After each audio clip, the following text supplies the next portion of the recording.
L'autonomia, anche se nessuno se n'è accorto, è presente nel DEF e spero di portarla a casa entro Natale. All'auspicio del presidente Luca Zaia risponde dai banchi dell'opposizione il capogruppo 5 Stelle Jacopo Berti in un intervento che suscita l'indignata reazione dei leghisti.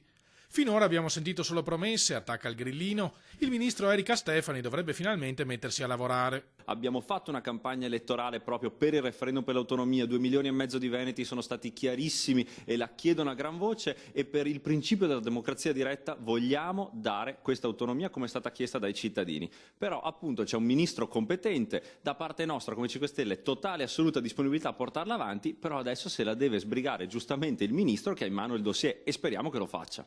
Parole spudorate, ribatte il capogruppo leghista Nicola Finco. La situazione a Roma è ben nota a tutti. Il dossier è fermo a causa delle resistenze dei ministri 5 Stelle. Le bugie hanno le gambe corte, ma soprattutto noi abbiamo le carte che parlano. Il ministro Stefani ha concluso l'iter. Oggi gli unici ministeri che non hanno risposto in merito alle materie da delegare alla Regione Veneto sono proprio i ministeri governati dai 5 Stelle. Quindi oggi, se l'autonomia a livello romano è bloccata, non è sicuramente per colpa della Lega, ma di questi 5 Stelle che ovviamente hanno paura che la nostra regione inizi questo percorso di autonomia e quindi dimostri che dove c'è la Lega si governa bene.